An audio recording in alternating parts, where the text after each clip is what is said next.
Jadi hablum minallah, hubungan kita sama Allah, dan juga hablum minan nas, hubungan kita dengan manusia.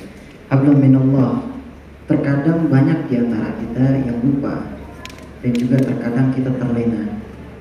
Kalau kita punya, di dalam pekerjaan kita punya bos, itu manggil kita, Masya Allah, kita langsung buru-buru nyamperin dia. Kita punya orang yang lebih tinggi dari kita, dia manggil kita langsung nyamperin. Tapi terkadang sudah azan, Allah panggil kita, tapi kita masih terlena dengan dunia. Bagaimana kita pengen yang namanya kehidupan kita ini sukses dunia akhirat, sedangkan kita jauh dari Allah Subhanahu wa Ta'ala, jauh daripada zat yang menciptakan kita. Jangan sampai sholat kita ini cuma untuk menggugurkan kewajiban kita saja. Karena sholat bukan hanya untuk menggugurkan kewajiban kita, tetapi kebutuhan seorang hamba kepada Allah. Kita sholat itu karena kita butuh sama Allah, kita minta sama Allah, kita tundukkan kepala kita. Ini kalau kita punya yang namanya kehormatan, yang paling tertinggi adalah kepala kita. Kita dipegang kepala kita sama orang gak dikenal, pasti kita marah. Fitrahnya di kepala. Kita tundukkan kepala kita, yang paling terhormat hanya kepada siapa? Kepada Allah Subhanahu wa Ta'ala. Allah panggil kita dengan sebaik-baiknya panggilan. Terkadang bahkan Allah Subhanahu wa Ta'ala itu selalu memandang hambanya dengan sebaik-baiknya pandangan. Kita yang selalu melakukan dosa, itu Allah selalu memanggil kita dengan sebutan yang paling baik. Ya ibadi, wahai hamba-hambaku. Di dalam hadis qudsi, ya ibadi, di dalam sebuah ayat Al-Quran, qul ya ibadiyalladzina asrafu ala anfusihim la taqnatu min rahmatillah.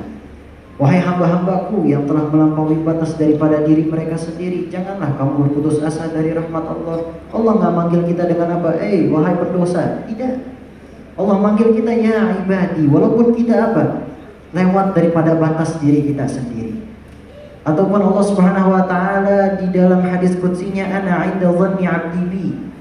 Aku itu tergantung daripada prasangka hambaku kepadaku. Wa ana ma'ahu idza dzakarani, dan aku bersamanya apabila ia mengingat akan diriku.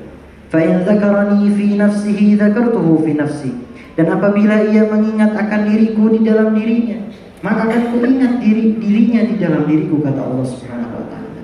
Makanya bagaimana cara kita menjaga hablum minallah, hubungan kita dengan Allah Subhanahu wa Ta'ala, tiada lain kita tanamkan di dalam diri kita. Allah Subhanahu wa Ta'ala adalah sebaik-baiknya pencipta, dan juga Allah Subhanahu wa Ta'ala adalah zat yang telah menciptakan kita, dan tiada lain. Semua kehormatan kita itu semua runtuh di hadapan Allah Subhanahu wa Ta'ala. Allah panggil kita, maka kita sampaikan kepada Allah Subhanahu wa Ta'ala. Dan juga yang kedua, hablum minan nas, hubungan kita dengan manusia, berbuat baik dengan manusia. Jangan sampai kita berbuat baik, artinya kita sholat kita rajin, tapi kita suka iri sama dengki sama orang lain.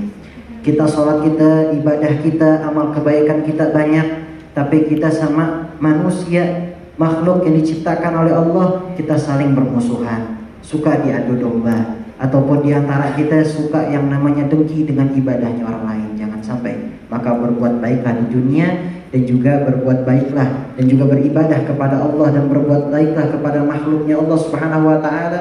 Maka insya Allah mudah-mudahan kita bisa mempererat tali daripada hablum minallah dan juga hablum minan nas. Sedikit tambahan, terus juga hablum minallah, hubungan kita sama Allah jangan sampai